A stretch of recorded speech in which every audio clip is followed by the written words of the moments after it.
Hello दोस्तों, मेरा नाम है डॉक्टर चैतन्य वैद्य और आज मैं आपको जानकारी देने वाला हूँ हाइपरटेंशन के बारे में।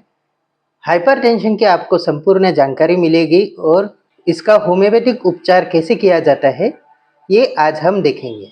तो सबसे पहले जान लेते हैं कि हाइपरटेंशन क्या है। हाइपरटेंशन या उच्च रक्तचाप, जिसे हाई ब्लड प्रेशर कहते हैं, वह एक ऐसी स्थिति है जिसमें रक्त धमनियों में या रक्त वाहिकाओं में रक्त का दबाव सामान्य से अधिक बढ़ जाता है। इसे हम साइलेंट किलर भी कहते हैं क्योंकि ये धीरे धीरे शरीर के अन्य अंगों को नुकसान पहुंचाता है, खासकर हृदय, मस्तिष्क, किडनी और आंखों को नुकसान पहुंचाता है। अभी हम जानते हैं कि रक्तचाप की सामान्य सीमाएं क्या है। सामान्य रक्तचाप रहता है 120/80 mm of Hg, यानी 120/80 मिलीमीटर ऑफ Hg यानी मरकुरी। प्री हाइपरटेंशन में सीमाएं रहती है 120 से लेके 139 और 80 to 89 मिलीमीटर ऑफ Hg यानी मरकुरी। हाइपरटेंशन स्टेज 1 में सीमाएं रहती है 140 to 159 by 90 to 99 mm of Hg। Stage 2 hypertension में 160/100 mm of Hg या उससे अधिक। चलिए अभी हम जानते हैं कि हाइपरटेंशन के प्रकार कौन से हैं। हाइपरटेंशन के दो प्रकार है। एक है प्राथमिक या इसेंशियल हाइपरटेंशन और दूसरा है सेकेंडरी या द्वितीयक हाइपरटेंशन। प्राथमिक हाइपरटेंशन का कारण पता नहीं है, लेकिन ये आनुवांशिकता से संबंधित हो सकता है और आपके जीवन शैली से भी संबंधित हो सकता है। किसी अन्य रोग के कारण से सेकेंडरी हाइपरटेंशन होता है, जैसे किडनी की समस्याएं, हार्मोनल असंतुलन, दवाइयों के दुष्परिणाम या अन्य कारणों से सेकेंडरी हाइपरटेंशन होता है। अभी हम जानते हैं कि हाइपरटेंशन के लक्षण क्या होते हैं।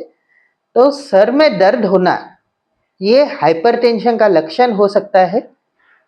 सर में सुबह सुबह दर्द होना शुरू हो जाता है और लगातार सर दर्द होना, चक्कर आना, नाक से खून बहना, धुंधली दृष्टि, छाती में दर्द, सांस फूलना, अधिक पसीना आना, अनिद्रा, थकान और बेचैनी और अनियमित हृदय की गति, जिसे पैल्पिटेशंस कहते हैं।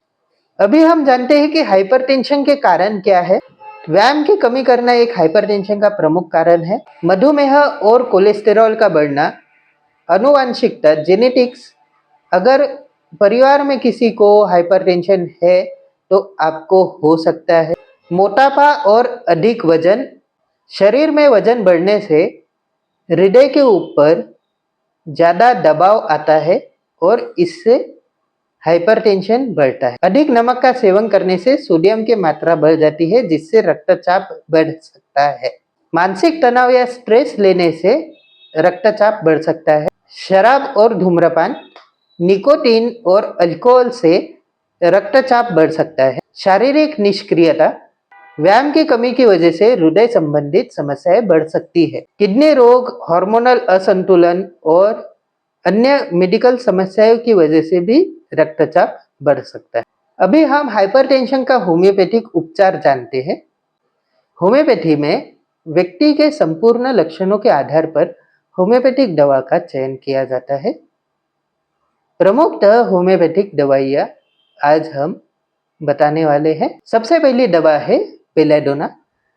बेलेडोना उस व्यक्ति को दी जाती है जिसके सर में बहुत ज़्यादा दर्द होता है और रक्तचाप अचानक से बढ़ जाता है, चेहरे में लाली आने शुरू हो जाती है और आँखों में चमक दिखती है, सर में दर्द होता है और धड़कनें महसूस होने लगती है। तब हम बेलेडोना इस होम्योपैथिक दवा का चयन करते हैं। दूसरी दवा है ग्लूनियम। ग्लूनियम को हम 30 या 200 पोटेंसी में देते हैं। बहुत अधिक धूप में रहने से या गर्मी में रहने से रक्तचाप बढ़ जाता है, सर में भारीपन और धड़कन का अनुभव होना शुरू हो जाता है, तब हम ग्लूनियम इस दवा को देते हैं। तीसरी दवा है नक्स वोमिका, जिसे हम 30 या 200 पोटेंसी में देते हैं। शराब, धूम्रपान, अधिक मसालेदार भोजन या तनाव की वजह से जिन लोगों का बीपी बढ़ जाता है, उन लोगों को हम नक्स वोमिका यह दवा देते हैं। जल्दी गुस्से आने वाली प्रकृति के साथ साथ कब्ज की समस्याएं और उच्च रक्तदाब जिन लोगों में होता है, उन लोगों को हम नक्स वोमिका यह होम्योपैथिक दवा देते हैं। जब ठंडी के मौसम में रक्तचाप बढ़ने लगता है, तब हम रसटॉक्स इस दवा का चयन करते हैं।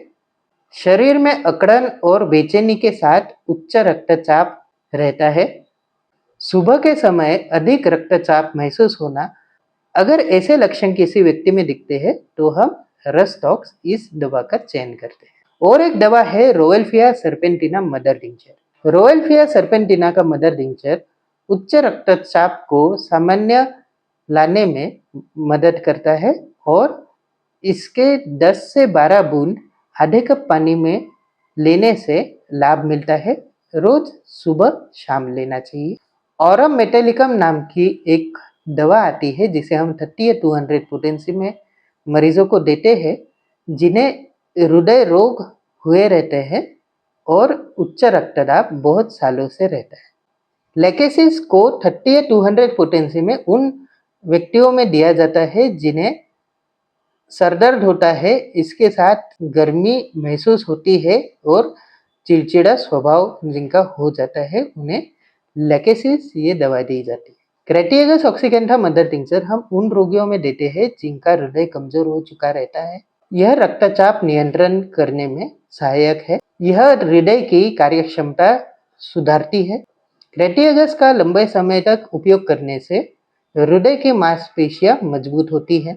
टर्मिनेलिया अर्जुना मदर टिंचर ये हृदय की मांसपेशियों को मजबूत करता है और ब्लड प्रेशर को संतुलन में लाता है। 10 से 15 बूंद दिन में पानी के साथ लेने से लाभ होता है।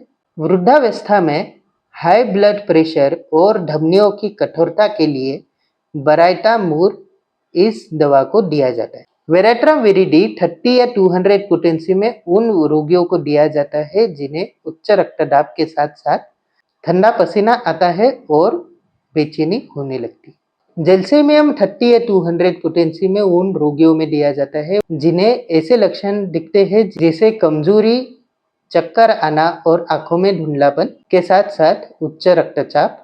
वर्बेस्कम थैप्सस मदर टिंचर उन मरीजों में दिया जाता है जिन्हें उच्च रक्तचाप के साथ साथ कानों में आवाज या शोर सुनाई देने लगता है। हाइपरटेंशन को नियंत्रित करने के लिए आपने आपकी जीवन शैली में सुधारना लानी चाहिए। आपने नमक का सेवन कम करना चाहिए। प्रतिदिन 5 ग्राम से अधिक आपने नमक नहीं खाना चाहिए। शराब से बचे और धूम्रपान छोड़ दे। निकोटीन रक्तचाप बढ़ाने में सहायक होता है, इसलिए आपने धूम्रपान करना छोड़ देना चाहिए।